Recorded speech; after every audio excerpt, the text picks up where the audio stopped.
Quem está acompanhando os vídeos da sessão Disney desde o começo sabe que a gente passou por alguns títulos bem desconhecidos e sombrios para chegar até aqui. Mas eu acho que nenhum deles é tão desconhecido e tão sombrio em todos os sentidos da palavra do que esse aqui que a gente vai falar hoje. Se você é novo aqui no canal, eu estou fazendo uma série de vídeos especiais a respeito de cada um dos longas-metragens animados da Walt Disney Animation Studios por ordem de lançamento. E hoje, na sessão Clássicos Disney número 25, eu vou falar sobre O Caldeirão Mágico de 1985. Se você estiver pensando na sua casa, meu Deus do céu, mas eu nunca nem ouvi falar de O Caldeirão Mágico, saiba que você não tá sozinho. Eu mesmo só descobri que esse filme existia em 2014, quando eu decidi pela primeira vez assistir a todos os filmes da Disney, e quando eu vi esse nome lá na lista, eu achei que a lista estava errada. O que acontece é que a Disney, durante muito tempo, queria fingir que esse filme não existia, e não fazia a menor questão que o público conhecesse ele, porque quando ele foi lançado, lá no meio dos anos 80, ele quase levou o estúdio à falência. A história da produção de O Caldeirão Mágico começou em 73, quando o Ollie Johnston e o Frank Thomas, que eram dois dos animadores mais incríveis que a Disney já teve, tiveram a ideia de fazer uma adaptação da série de livros medievais, As Crônicas de Prydain, para um filme animado. E eles tinham tanta expectativa que esse filme ia ser um sucesso, que na visão deles, ele ia ser tão grandioso quanto a Branca de Neve tinha sido para a história do estúdio. Então imagina a expectativa que já estava sendo criada em cima desse desenho. Só que por mais que esse fosse um material base muito interessante, com uma história muito rica, ele era muito longo, né? Eram 5 livros que eles tinham que adaptar em um filme. E como era uma história muito sombria, né? Se passava num período medieval, a Disney teve muita dificuldade em definir qual seria o tom correto que o filme baseado nessa saga tinha que ter. O filme só entrou efetivamente em produção em 1980, quando eles estavam terminando a produção de O Cão e a Raposa e definiram que ele ia estrear em 1984. No meu vídeo anterior aqui do canal, que foi sobre O Cão e a Raposa, eu falei sobre a história do Wolfgang Reitman, que foi afastado da Disney depois que ele não concordou com uma geração nova de animadores que queriam fazer com que O Cão e a Raposa tivesse um tom mais sombrio e obscuro que estava presente no livro onde aquele filme tinha sido baseado. Quando o Caldeirão Mágico estava avançando na produção, o Reitman já não estava mais lá. E como ele era o cara que sempre defendia que os filmes da Disney tinham que ser bem fofinhos, com músicas alegres e tal, o tom do Caldeirão Mágico começou em uma direção muito mais sombria e assustadora, que era fiel ao livro, mas era uma coisa diferente de tudo que a Disney já tinha feito. E quando o filme estava quase pronto para ser lançado, lá em 84, a Disney decidiu fazer uma exibição teste. Convidou várias famílias, adultos, crianças, para colocar o filme para eles assistirem, para ver qual era a reação que eles iam ter de um filme com um conteúdo tão peculiar. E foi aí que deu ruim. Deu muito ruim. O filme que essas pobres crianças assistiram lá em 84 acaba sendo bem parecido com o filme que a gente tem acesso para ver hoje em dia. A história se passa na terra medieval de Prydain, onde o Rei dos Chifres quer encontrar o Caldeirão Mágico, que é um objeto mitológico que diz a lenda ser capaz de trazer os mortos de volta à vida. E dessa forma ele quer criar um exército para poder dominar o mundo.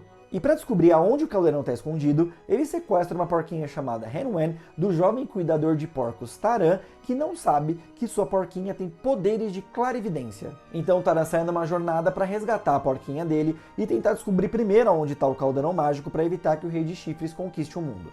Só pela ambientação medieval, acho que já é de se esperar que esse filme fosse mesmo mais sombrio, né, com coisas mais assustadoras e tal. Mas o público que foi assistir a sessão teste lá na Disney em 1984 não estavam prontos para assistir o que era praticamente um filme de terror. O filme ficou tão sombrio e o final, onde o Rei de Chifres consegue trazer vários mortos de volta à vida, tão assustador, que foi um pandemônio naquele cinema. Era muita criança correndo, desesperada, chorando, porque ficaram com medo do que eles estavam vendo. E os pais tentando acalmar ela, reclamando com as pessoas da Disney. Como vocês colocam um filme desse pro meu filho assistir? Pelo amor de Deus, foi uma bagunça. Dá pra imaginar que a diretoria da Disney não ficou nada satisfeita com isso, né? Então o Jeffrey Katzenberg, que era o responsável pelo estúdio de animação na época, ordenou que eles alterassem todo o final para deixar ele menos assustador. E olha que o filme ainda tem um final muito assustador, eu acho, para criança pequena. Então eu fico imaginando como que era a versão original dele lá em 84 que essas pobres pessoas viram. Eles tiveram que adiar a estreia do filme em 6 meses para dar tempo de fazer essas alterações, o que fez com que o orçamento dele estourasse por um valor de 44 milhões de dólares, se tornando o filme de animação mais caro da história e ultrapassando o valor de O Cão e a Raposa, que tinha o recorde anterior. Só que mesmo com as mudanças, ele recebeu uma classificação indicativa de 12 anos. Era a primeira vez que a Disney não tinha um filme de classificação livre. Só que quem podia assistir ao filme não foi, porque a crítica detonou o coitado do filme. Eles falaram que foi a pior coisa que a Disney já tinha feito em toda a sua história. E ele foi um fracasso de bilheteria quando ele estreou no dia 24 de julho de 1985, arrecadando apenas 21 milhões de dólares para um orçamento de 44 milhões. Esse filme acabou deixando o estúdio de animação Disney numa situação tão precária que eles chegaram a considerar a fechar todo esse segmento de animação do estúdio e só focar nos filmes live action e nos parques de diversão. O bode que eles pegaram desse filme foi tão grande que eles levaram 13 anos para lançar ele em VHS e só chegou nas locadoras em 1998. Mas por mais que o Caldeirão Mágico tenha essa fama, que é, coitado, muito ruim, eu acho que ele só foi lançado na época errada, porque ele não é de forma nenhuma um filme ruim.